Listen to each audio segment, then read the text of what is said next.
Welcome, everyone, to today's live online event, The Shift That Changes Everything. In just a few moments, we're going to be joined by Eckhart, who I know many of you know, is widely recognized as one of the most visionary teachers of our time. Eckhart's also the author of the international bestsellers, The Power of Now and A New Earth, and he has literally introduced millions of people across the world to the joy, peace, and freedom of living life in the present moment. My name is Sybil, and on behalf of Eckhart Teachings and Sounds True, I want to thank each and every one of you for coming tonight and attending this session. We're just so honored to have so many people from all over the world joining us.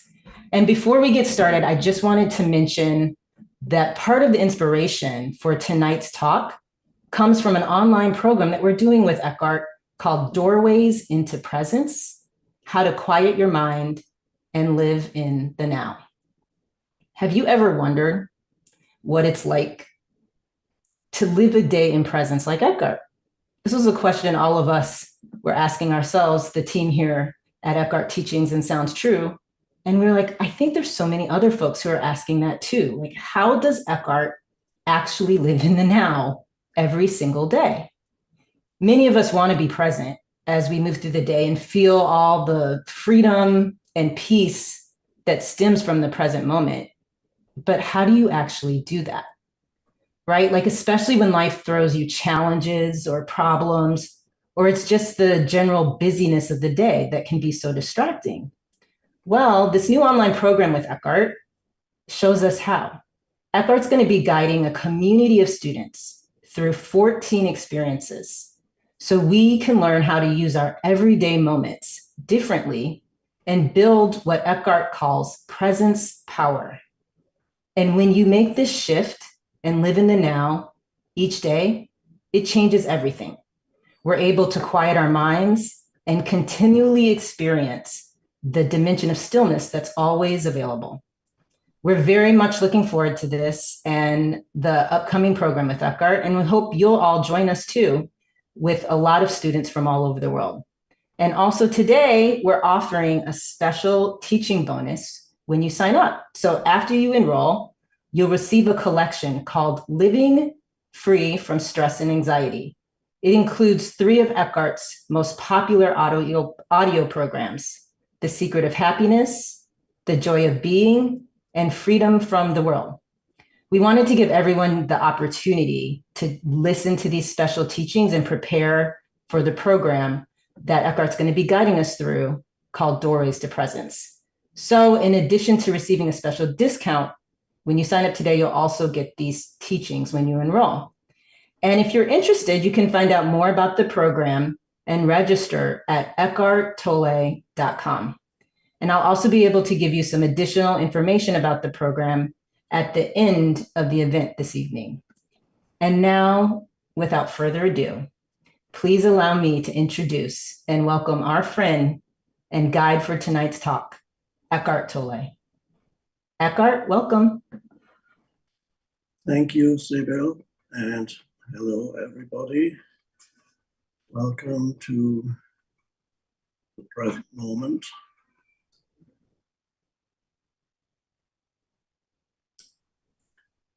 I'd like this session to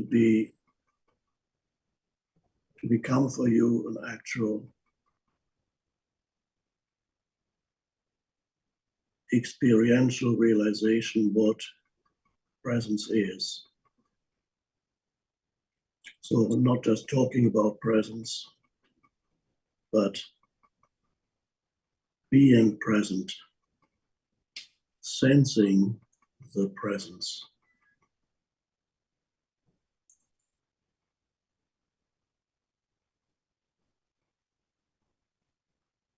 So that presence that you can sense is in between the words, behind the words. It's behind all sense perceptions. It makes all sense perceptions possible. It's behind all thinking. It makes thinking possible. It's behind all emotion. It's what makes emotion possible.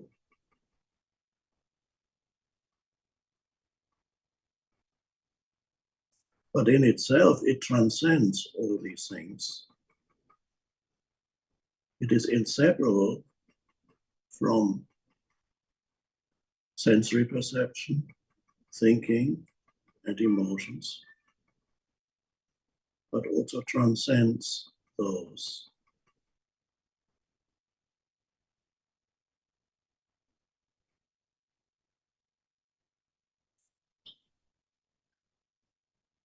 It is likely that you have encountered presence, and you do from time to time, or perhaps quite often, encounter presence without recognizing it for what it is.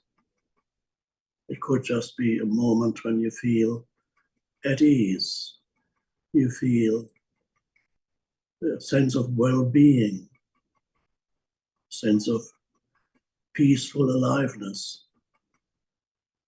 Not because you have desensitized yourself, not because you've taken some substances, not because you're about to fall asleep, not because there's a lowering of your consciousness. No, it's a heightened consciousness.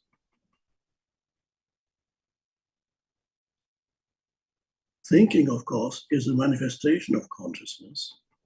Emotions are a manifestation of consciousness. Sense perceptions could not exist without consciousness. So what we're talking about when we use presence, we're talking about the essence of what you are, which is consciousness, the light of consciousness. One could say this vast consciousness that is universal consciousness, it's not only within you, it is also without. It is the, one could say, the intelligence that underlies all phenomenal manifestations in the universe. There's a hidden, concealed, hidden, vast intelligence that gives rise to the evolution of all life forms. Impossible for us to understand it, but we can sense it within ourselves as the essence of our being. So the easiest way to point to presence is to say that you encounter it when you stop thinking for a moment without losing consciousness.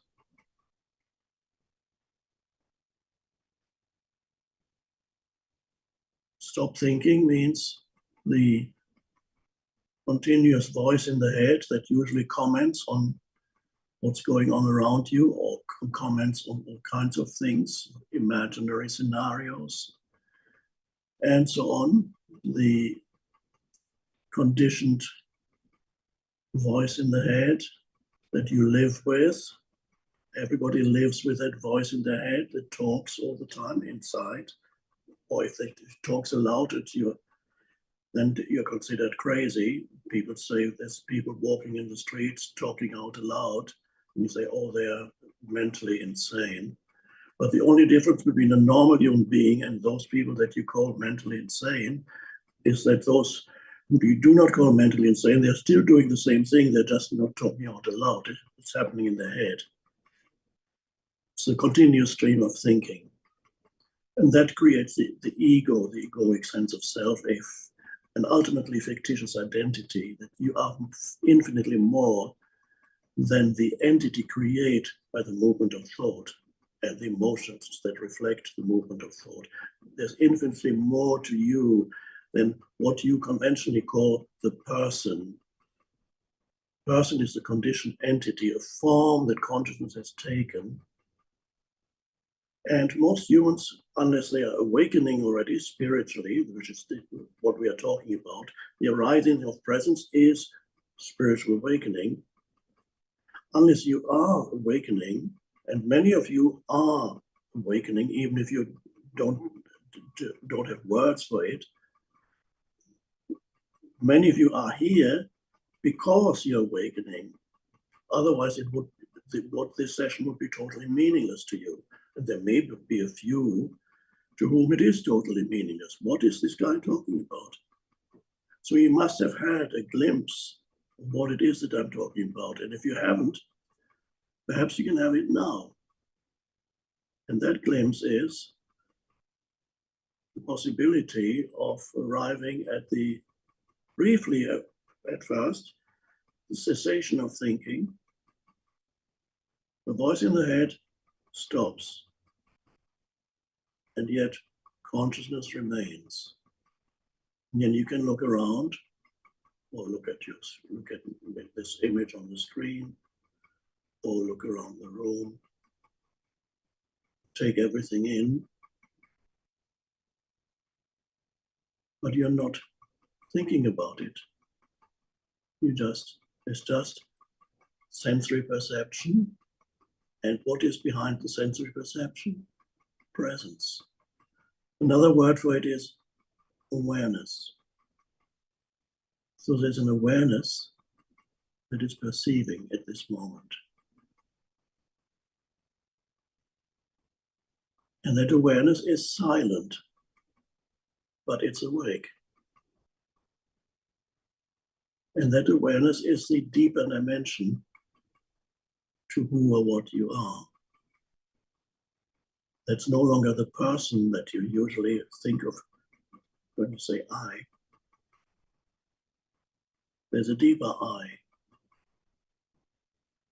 a deeper sense of being that transcends the personal sense of identity. So you can sense there's an awareness in you, a consciousness, and that consciousness is perceiving. It doesn't need to interpret it. It knows at a very deep level, but not conceptually.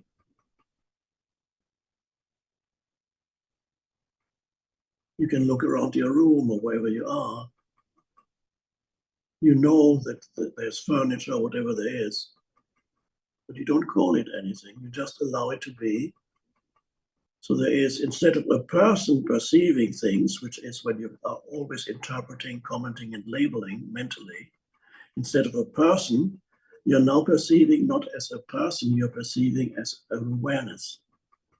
So there's a shift from personal sense of self, a shift to a deeper level, you could call it deeper or higher, doesn't matter, to a deeper level of consciousness, where you are not a person, you are that which is prior to the person.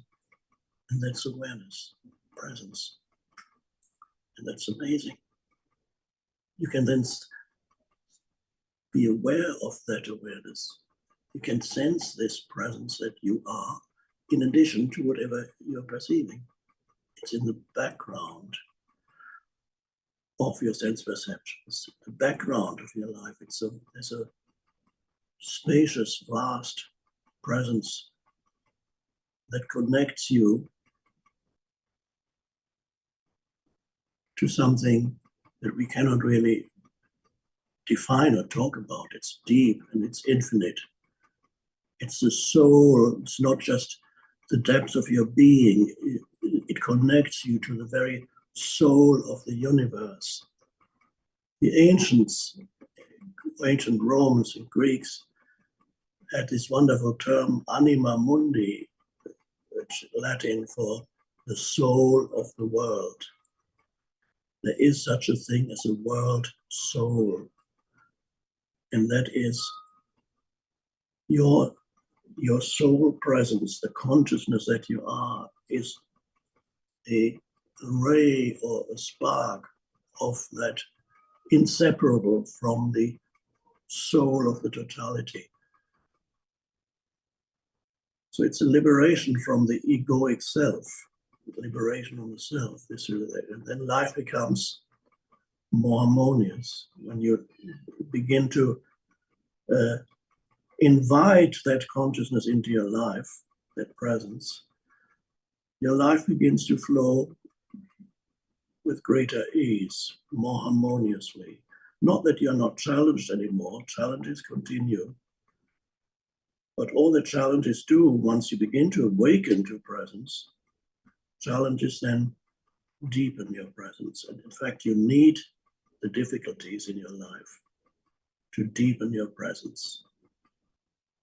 As you begin to awaken, any challenge will deepen your presence. In the early stages, it could also happen that challenges take you completely out of presence.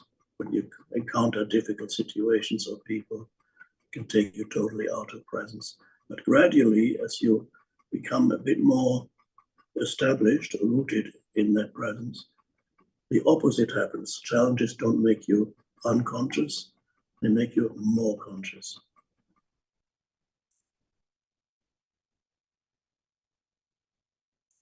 So, in a nutshell, presence is awareness without thought. And then thinking becomes a more helpful tool rather than something that torments you. For many people, their thinking mind torments them continuously. They have an unhappy sense of self. They talk to themselves using unhappy words. They talk about other people using unhappy words and concepts. And they confuse what the voice in the head with actual reality out there. They can't tell the difference between what is and the way in which they interpret what is, which is the conditioning of the mind. When you come to an alignment with what is, which is always now, life becomes easier. Not free of challenges, but much easier. And challenges don't produce unhappiness anymore. That's a big thing. When the difficulties of your life don't make you unhappy anymore. Amazing.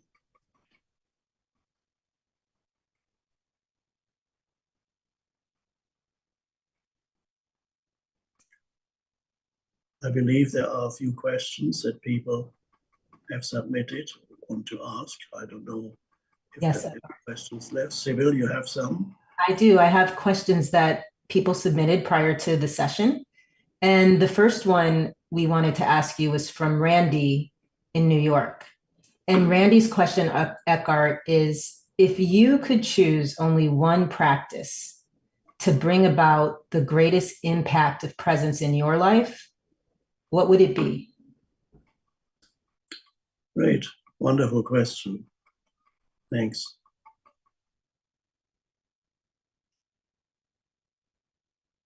One practice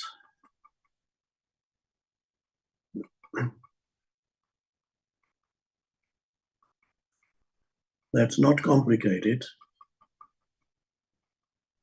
at all. You don't need time to master it, this practice. It does not take time, obviously. If a practice of presence takes time, it's not really working very well, is it? So the most simple, direct practice is to be aware of your breath, to be aware of your breathing.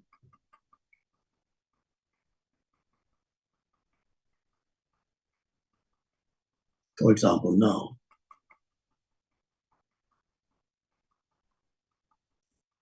To be aware of it, your breathing. No, I just said that, it's very, very likely that you were not aware of your breathing unless you knew already what this great practice is. But the moment I said it, your awareness, went to your breath, and you can feel the air moving into the body and out of the body. And you, so to speak, you follow it with your attention. You follow the air with your attention as it goes in and out. That is the most direct and simplest practice for being present.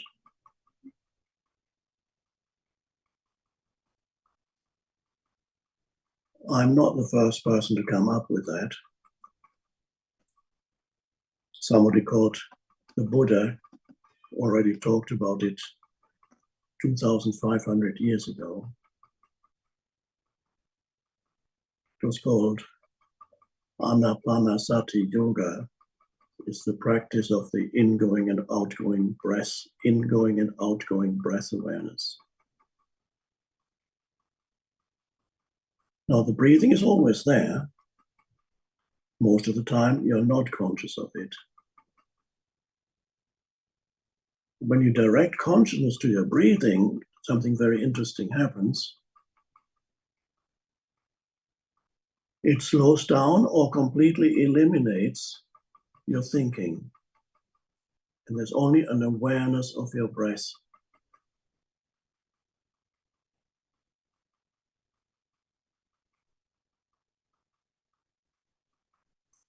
So if you're being tortured by your thoughts, as many people are, and many people don't even know that they're tortured by your thoughts. They think they're being tortured by life. Whatever their life situation, my life is so dreadful. My life is so difficult and complicated, and I can't stand it anymore. This is and then the narrative continues and continues, and you think that's your life, not knowing that it's a narrative in your mind. It's not your life. To confuse a narrative in your mind with your life is a fundamental, very dreadful error, but very, very common. Has anybody taught you that at school or university? Probably not. The most fundamental knowledge, not to confuse a narrative in your mind with your life, because your life isn't a narrative in your mind. It's always now. It is never not now. This is most fundamentally, your life is now, not the narrative of past and future. That is helpful for practical purposes, but no more than that. Not to give you an identity. That's a fictitious identity. Your true identity is rooted in the power of the present moment, the power of now. Be aware of your breathing.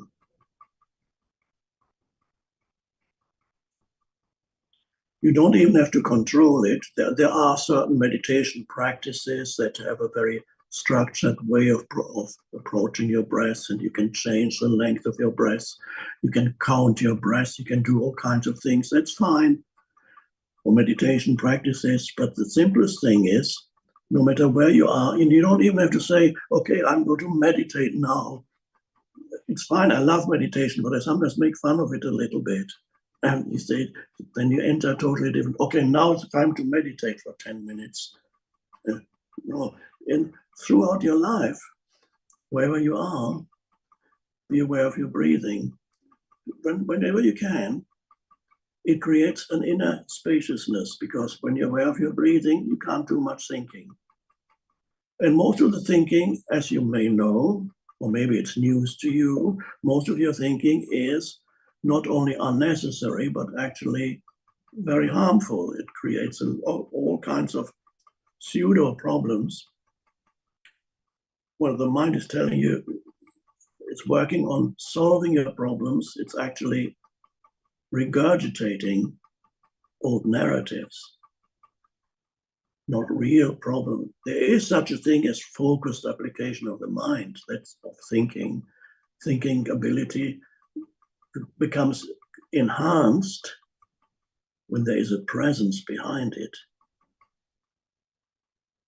So when you have an actual, real problem to solve in your life, approach it not only with your thinking mind, but also with the cessation of thinking. You can continue step back from thinking into stillness. And if you want to use your breath to access the stillness, it's a good portal. Be aware of your breathing. So first, these are the problems. When I have something to think about, I usually, because I'm old-fashioned, I have a notepad and a pen. And if I have to think about what can I do in this situation? What are the solutions? I start writing down possibilities, for example. These people, modern humans like you probably use some device, I don't know what you do, on a keyboard or whatever. So you write down, what is it that I can do in this? What can I do to solve this? If it's an actual problem, because many things that humans come up with in their mind are not actual problems, they're imaginary constructs. If there's an actual problem, okay, action needs to be taken. What is it that I can do? Write down this, and then you run out of ideas. And then it's time to become still. Be aware of your breathing. You don't need to close your eyes, you can, but it's not necessary to be aware of your breathing, because you can be aware of your breathing and there's still enough awareness left to be aware of your surroundings. If you want to focus more deeply on your breathing, you can close your eyes and then really focus on your breathing. But I say, even one conscious breath makes a difference in your life. If you take that one conscious breath several times during the day. What do I mean by one conscious breath? It's one conscious in and out breaths. How long does that take? I don't know. Maybe, let's see, I'm doing it. Conscious breath goes like this.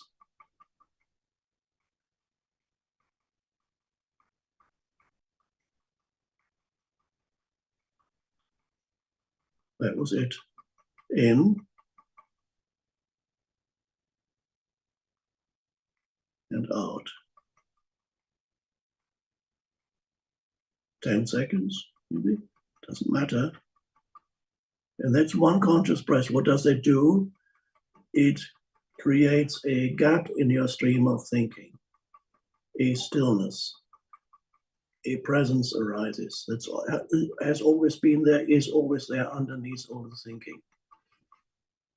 So presence is not something that you need to achieve or attain.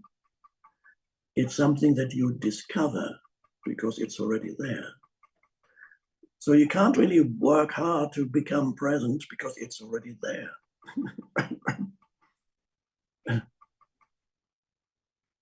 This is why in some traditions people say, well, you are already enlightened.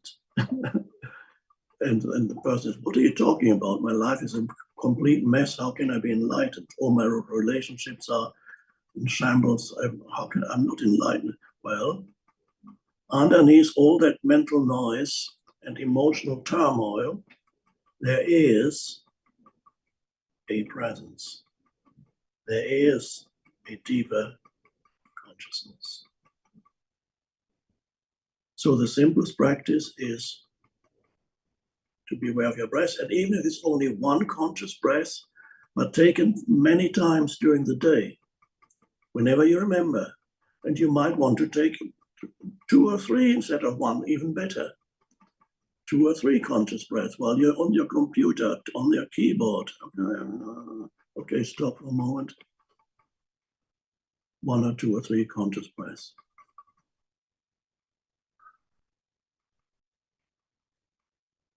Or just observe that you're breathing. Just direct your attention there. You're breathing. You are breathing. There's no doubt about it. You're breathing. So just observe that you're breathing. Breathing happens to you. You're not doing it. But for most people, thinking is the same. Thinking happens to them. They're not doing it. They have no control at all what their mind does. They have no awareness.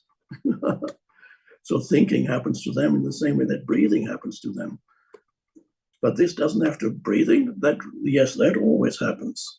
Something in you wants to live, and it's breathing. It wants you to live in this incarnation, and that's why you're breathing. And no matter how unhappy you are, you cannot kill yourself by stopping breathing. You won't be able, but nobody's ever committed suicide by stopping your breath, holding their breath. Something in you does not want to commit suicide. It wants to come to the end of your incarnation naturally. And only the silly person wants to commit suicide.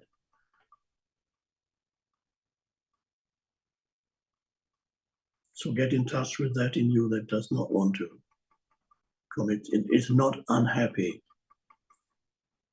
The presence is not unhappy. The awareness is not unhappy. So the simplest practice, be aware of your breathing. Now that can lead you into the next practice that they're very closely connected. The other practice is to be aware of the inner energy field of your body.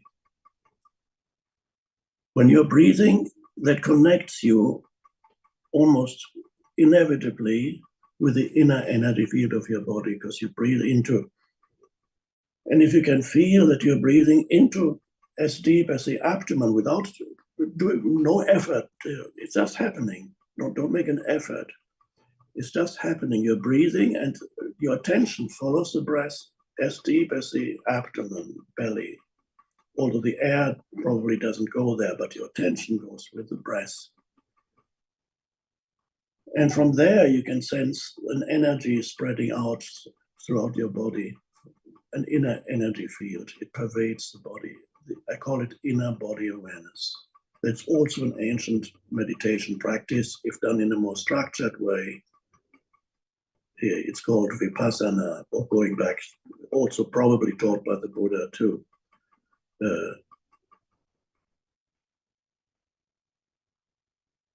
And by Jesus.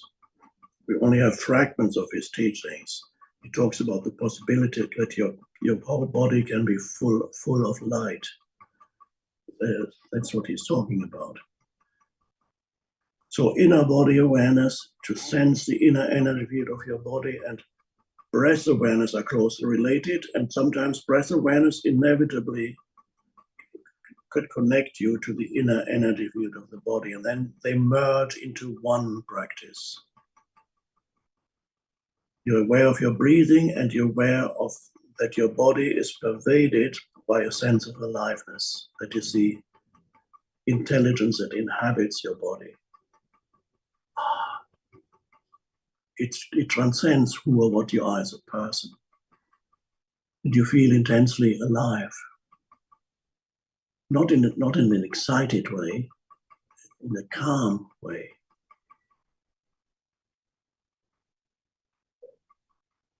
So there's breath awareness and inner body awareness. They merge into one.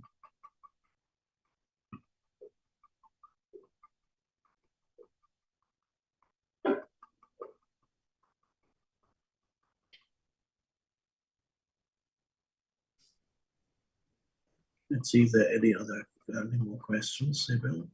We have a question from Southern California from Tam Eckhart, and she says she loves all of the tools that you've given so far, and it's been really, really helpful throughout her entire life. And there's times where some situations happen and it just becomes really overwhelming. What's your best advice to help become present when we do have these overwhelming times and it just feels like it's too much to bear and none of the regular practices of presence are working? When you see or hear something that's extremely upsetting, or you just feel totally overwhelmed and consumed in unconsciousness in the moment. Recently, it felt like all the wonderful tools that were helping so far didn't help in moments of overwhelm and stress and probably deep unconsciousness. What would be your advice to help pull me back to consciousness when that happens? Thank you.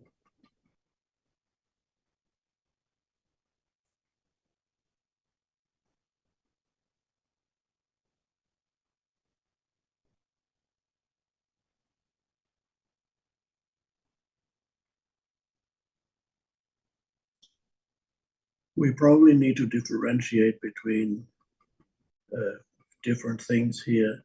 There is such a thing as emergency situations.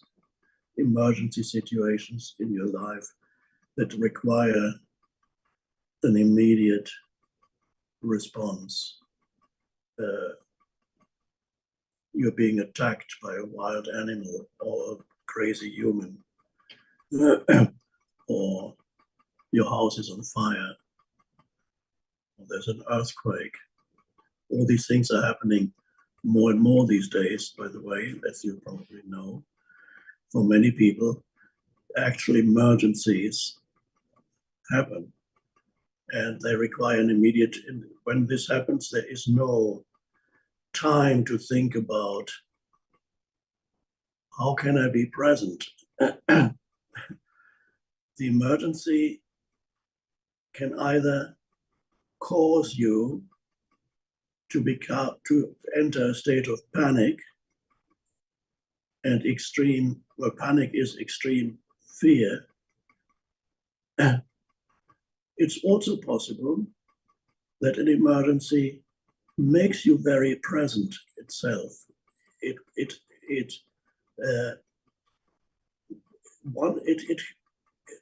can have either one or the other effect on you. It can make you panicky and fearful, or it can make you intensely alert, and out of that alertness comes whatever response is required in that situation. No thinking is involved. In an emergency situation, if you're present, if the emergency forces you into absolute presence, then there is, it's not a practice. You can't say, your house is on fire and say, okay, now I need to practice presence. No, but it may be that the emergency itself creates this intense presence in you, and then an intelligence operates in you and causes you to take right action for that moment, whatever that may be. It is not premeditated, and it does not come from the conditioning of your mind, the accumulated conditioning of your mind. So you're not reacting in some old predictable way when you're present. It is more likely, should you encounter an emergency situation, but you have been practicing presence in your daily life beforehand, it is your chances of staying present and experiencing an intensification of presence when an emergency happens is much greater. It is, in other words, it is more likely when you've been practicing presence already in normal situations in your life, when a true emergency happens, that presence will become very intense. And that means immediately it will take action through you, and you will do just the right thing for that situation. Nobody can predict what that might be. So sometimes you've probably heard of accounts of people who have performed heroic actions. Maybe they have saved other people, heroic things, and when they later ask, you're so brave, how could you do that? And they say, oh, I couldn't help it, I just did it, I couldn't help it. There was no thinking involved, it just happened, I did it. And when this happens, also you don't take credit for it. If you save somebody's life, because the action then happens through you, a greater intelligence, one could say, acts through you, it takes action. So you're more likely to be prepared. You will be prepared for true emergencies if you have been practicing presence, because the presence power has been growing in you. So you will not be paralyzed, for example, by an emergency. Some people they're either paralyzed or they go into intense mode of panic, and it's not likely that panic will lead to really intelligent and effective action. They will probably do the wrong thing that makes the situation even worse or gets them killed. That's panic. So practicing of presence is a good preparation.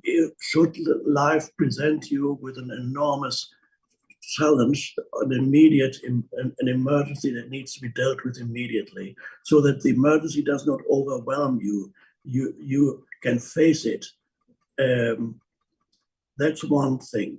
But there's another form of overwhelm that's to do with the thinking mind. So you have some problems in your life, and or maybe a succession of problems. That's why you become overwhelmed. You have several problems, not absolute emergencies, but difficulties in your life. Somebody close to you dies, then you lose your job the next day, and then you get home the following day, and your wife has left you, or your husband left you, or whatever. Many things suddenly come. I can't take it anymore. I'm so over. Well, okay, so here we're talking, this is a somewhat different situation from the actual immediate emergency. This overwhelm is produced by the thinking mind, trying to find some kind of coping with seemingly impossible situations that you cannot actually do anything about right now.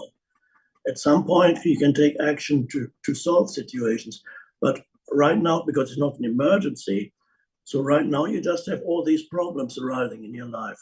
Here's my investments have collapsed. If you had any, my bank account is empty. I can't pay my rent. Can't stand it. All these things could lead to overwhelm. But what is the overwhelm is the thinking mind creating havoc in your mind. Oh my God,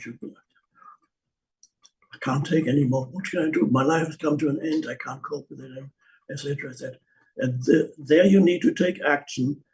And here again, a preparation for that, should it happen that in your life you are faced with several problems occurring in a short space of time,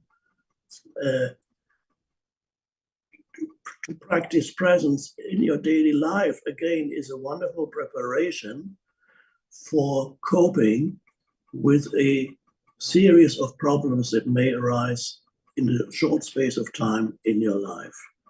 So that's why it's very important to practice presence when things are going relatively okay, so that what I call presence power grows in you. And as presence power grows in you, when these situations happen, you are able to take your attention out of the chaotic thinking mind and bring your attention into the present moment in whatever way, through your breathing or your awareness. But don't believe your mind when it tells you, I can't do it now. I can't, I need to think about my problems. I can't do presence now, it's impossible.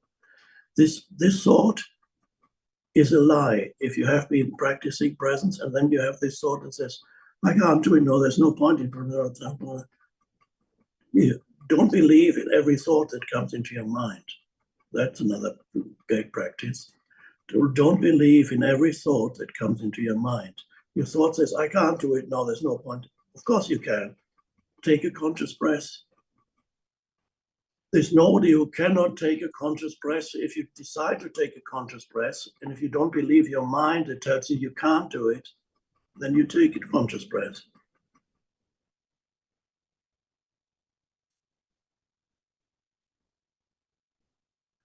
On a practical level, physical movement helps. If you feel overwhelmed, go out into nature and breathe consciously there and take in your surroundings. Nature is a very healing thing when your life is, especially when your life is becoming chaotic. Go into nature. Even if you live in a city, there will be nature somewhere. Maybe you have a backyard, maybe you have a big park where you can go. There will be nature somewhere. You can get out of the city, even better.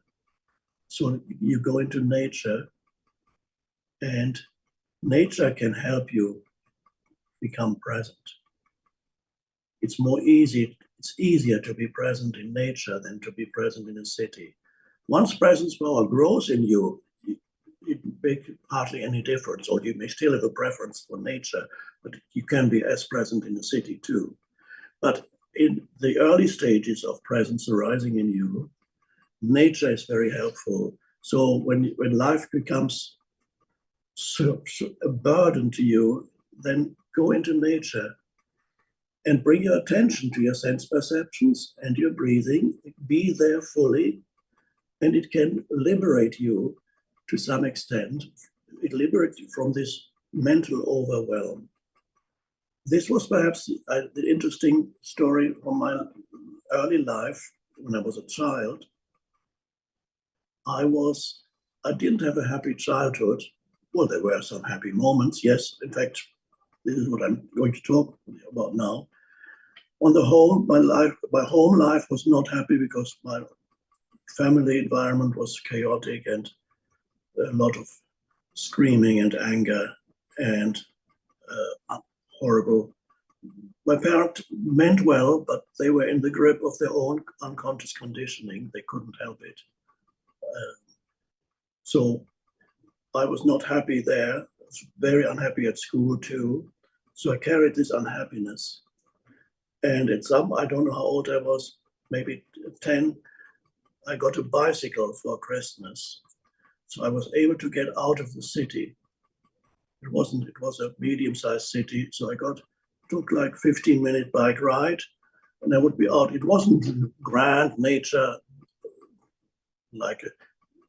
just cornfields and hedges and trees and little groves, but it was nature. So I got out of the city many times on my bike, and the moment I reached nature, I felt so much better. And there was one thought that repeated itself every time I did this. It repeated itself in my mind, and that thought said, I didn't fully understand what it meant, but I just thought that this will always be here. This will always be here. This will always be here. And when this referred to nature, so I had this intuitive realization there's a human-made world, which was the world of unhappiness for me. And there was the natural world, which represented the liberation from unhappiness, and it represented well-being and harmony.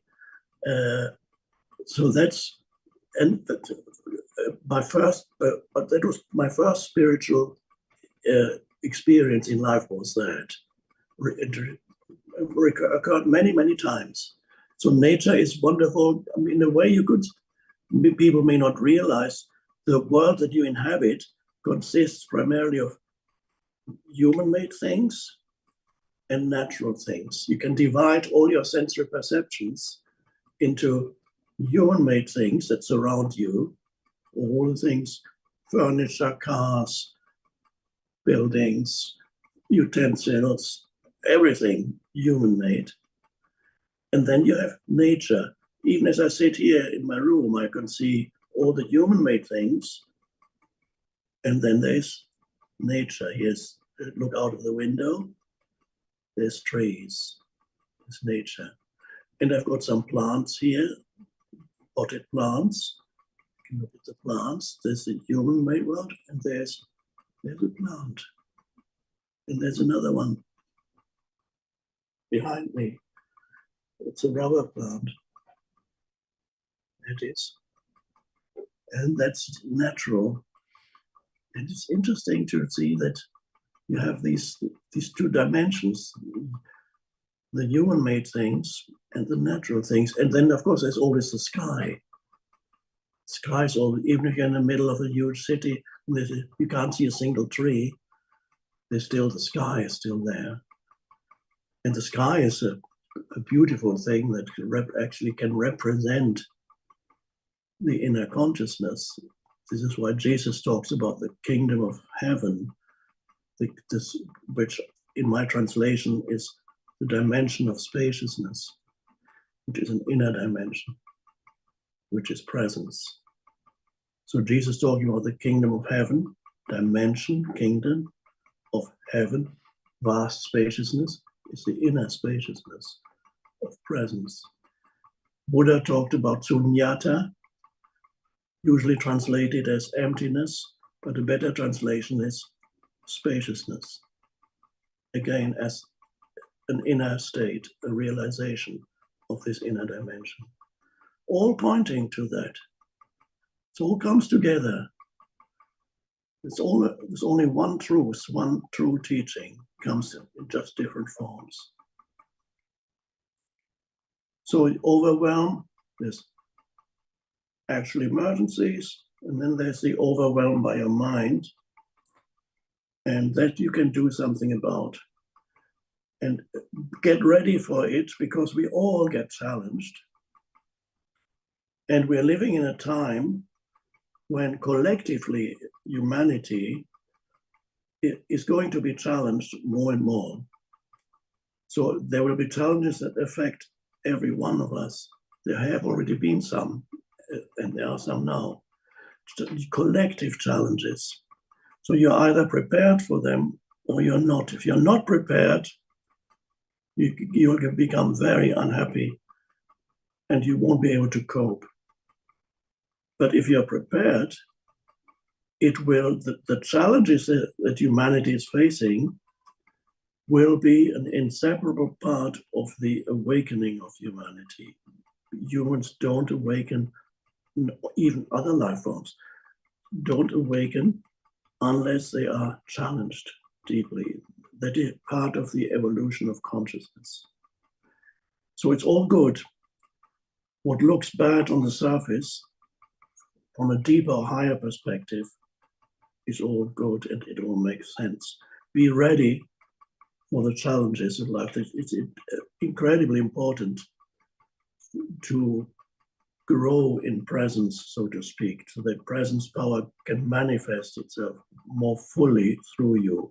Presence itself is timeless, of course, but your ability to become a vessel for presence, a conduit for presence, that grows in time, because here we inhabit the dimension of time, and yet presence is the transcendent dimension that is timeless.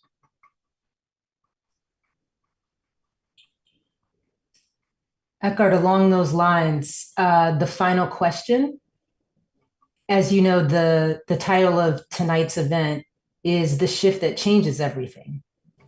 And the final question we wanted to ask you this evening is, what is that shift that changes everything, and why is it essential right now for humanity to undergo this shift? Right, thank you. So I've already started talking about that question before you asked it. So it's the awakening, to use that term. The term awakening has been around for thousands of years.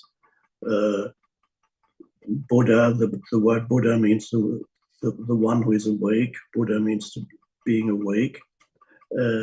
Jesus talked quite often about staying awake. It's misunderstood in most churches. Jesus said it's a literal quote from this is probably one of the fragments that he actually truly said. I can't remember what gospel it is from. Said, "And what I say to you, I say to all, stay awake." That's Jesus. Buddha is the one who is awake. When people ask Buddha, what are you? He said, "I'm awake." So what is that awake? Awake is they have gone through this shift in consciousness from the egoic consciousness that is totally identified with the thinking function to a deeper or higher consciousness. I usually prefer the term deeper, but higher is fine too. A deeper consciousness that transcends all this, so that you find a deeper sense of identity than the one that is based on your personal history. For most people, their sense of identity, who they are, is based on their personal history and however they interpret their personal history. Their personal history is a narrative they tell themselves, a story they tell themselves, and they call it my life. It's very limiting and ultimately very frustrating, because this narrative is never fully at ease. It's a lot of the time, it's an unhappy narrative, sense of identity. It's a burden that people carry. It's the egoic sense of self. It creates problems where problems didn't exist before. It creates dysfunction, as reflected also collectively in world history. Read the history of the 20th century, first half especially, but any history of, oh my God, this is insane. Millions, I can't remember, nobody knows exact now, how many humans were killed by other humans in the 20th century alone. It's like hundreds of millions. And that's this is the manifestation on the collective level of this unconsciousness. So unless we have created enormous technologies which can amplify the dysfunction of the egoic mind. It's already been doing that, so that it amplifies the egoic madness. And if we don't transcend the egoic state of consciousness to a higher deep state of consciousness, we're going to kill ourselves, because it's just technology amplifies the mental dysfunction that humans have been carrying for thousands of years. It wasn't so bad in the past. The people had only swords to kill each other. And then the technology grew and grew and grew. And now we are confronted with the digital technology, which to a large extent also amplifies the dysfunction of the human mind. All what people do on Facebook, not everybody you can use it consciously too, but millions of people are using it to simply to amplify their egoic sense of self, the image that they want to create of who they are, some fictitious image. And now through technology, they can project this image to the outward world using, of course, lots of filters. So everybody looks beautiful with all the filters they can apply to their Facebook pages. Even I could look beautiful if I filters apply. Oh, everybody looks so great and everybody looks so happy. And it's all fiction. So if you have an externalization of the human ego through the technology. We can talk about this for a long time, but there's no need here and now. But to see there is an enormous amount of dysfunction in the human mind, that we need this. All the ancient traditions talked about that already. The human mind has great possibilities, but it has an inbuilt fundamental dysfunction. The Buddha called it dukkha, suffering. You always, wherever you go, you encounter suffering, he said, unless you wake up. And in Jesus' terms, it's called sin. Sin means really missing the mark of human existence. That's the original translation of the word sin in the New Testament, is to miss the mark. So you miss the purpose of your life. That's sin. The purpose of your life is to awaken as a human being, to become more conscious, to awaken to this consciousness. There is no other purpose to your life than this awakening. All the others are secondary purposes. Yes, on a personal level, you have secondary purposes in your personal life. Everybody has different personal purposes, but they must be aligned with the greater purpose, which is to live more consciously, to awaken to this new consciousness. These are the ancient teachings have already spoken about this. But for the first time, I would say, in the history of humanity, is the awakening now an absolute necessity rather than a kind of luxury. So in the past, a few humans here and there, not many of them we had never heard of. There have been humans, always awakened humans in history, but it has never been an absolute necessity for humanity to go through this shift in consciousness. But now, unless we go through the shift in consciousness, we are undoubtedly going to destroy ourselves.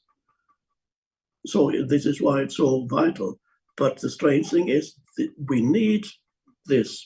We need this crisis. The evolution of consciousness needs this crisis. So it's not a bad thing. It's actually a necessary thing to be facing this crisis. And because that will bring about the awakening. Then we begin to inhabit a different world, not a world totally free of challenges, but not the havoc that we are creating at the moment, which is all, whatever world humans create is a manifestation of their underlying state of consciousness. It cannot be otherwise.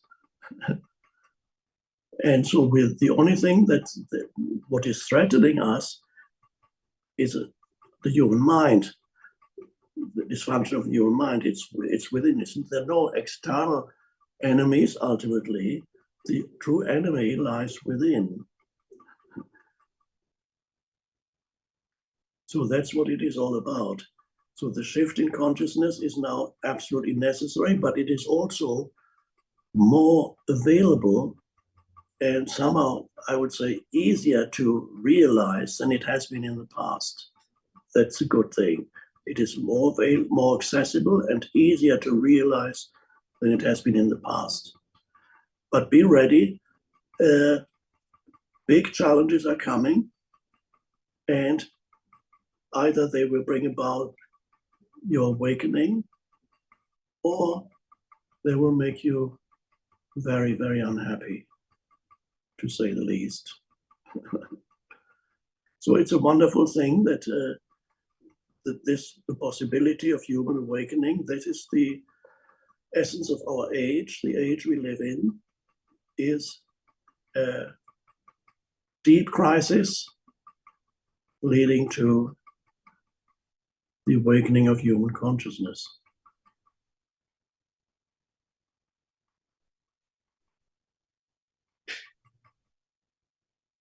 And it all comes back to where we started. This moment. Presence is called presence because it's inseparable from the present moment. That's why it's called presence. Intense, present moment awareness.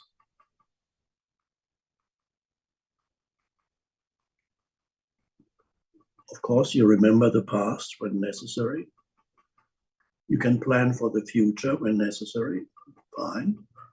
But otherwise, the focus of your life is present moment. Then everything shifts. Just this is all there ever is, actually. There is nothing else ever. So you might as well recognize it. Present moment awareness, that's all there ever is. This is your life, not the memories or future projections. This is your life. Your life is now, it's never not now. So you become a friend of the now, friendly with now. Wow. You wake up into the now, so to speak. Wow. And no longer carry this heavy burden of this exclusively the personal sense of self, the heaviness of the self. Buddha talked about the fiction of the self, the illusion of the self. It's the mind-made self with its heaviness. Of course, it's still there, but you're not trapped in it anymore.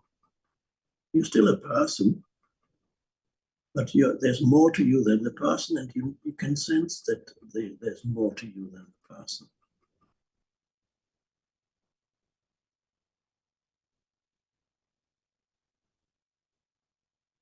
So it all comes very simple. Present moment, Present moment awareness is you're aware of whatever is in the present moment, sensory perception, feelings, occasional thoughts, and you're aware of yourself. Very important. You're aware of yourself,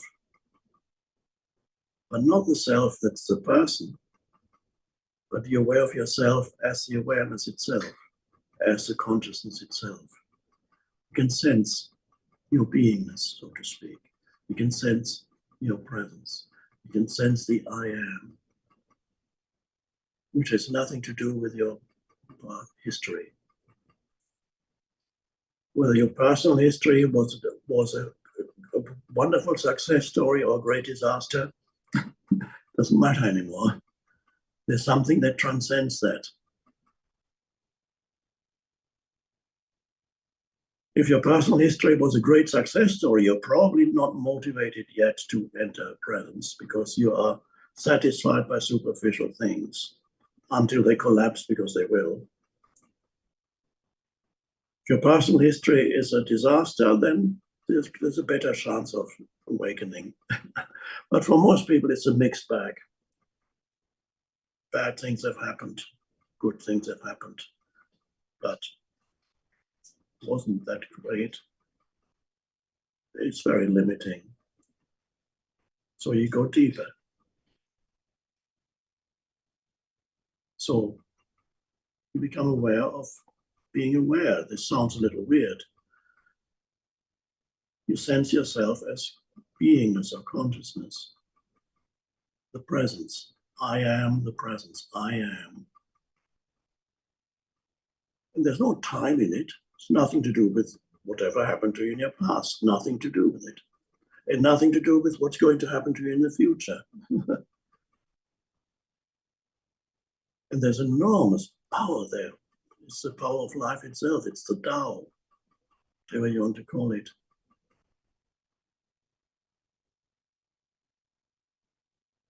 And then gradually you live more in that, you become more rooted in that dimension. And that's the shift that is needed.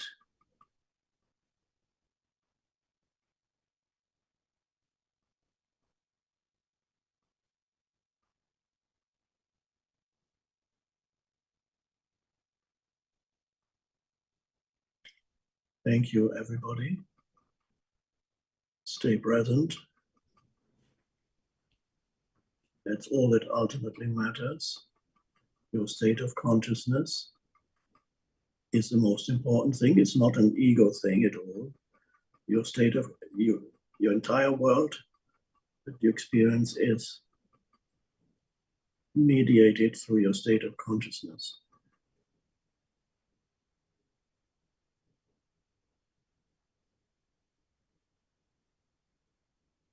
Thank you. Thank you. Thank you so much, Eckhart. Thank you, Samuel. And thank you, all of you, for being with us this evening. I wanted to invite you again, for those of you who are joining us a little later in the program, to Eckhart's new online program. If you want to continue this teaching with Eckhart, the program will be beginning in several weeks, and we hope you'll join us in a community all over the world.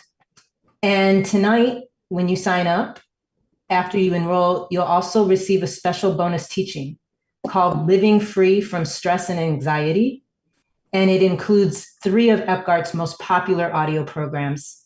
And we wanted to give everyone the opportunity to listen to these special teachings and prepare for the upcoming program with Eckhart, where he'll be guiding us through the doorways into presence. So in addition to receiving a special discount on the program, you'll also receive these special bonus teachings when you enroll today. And I hope you had a really, really good experience here tonight. It was so wonderful being with all of you. And you can find out more about the program and register at eckharttolle.com. Thank you so much for joining us this evening.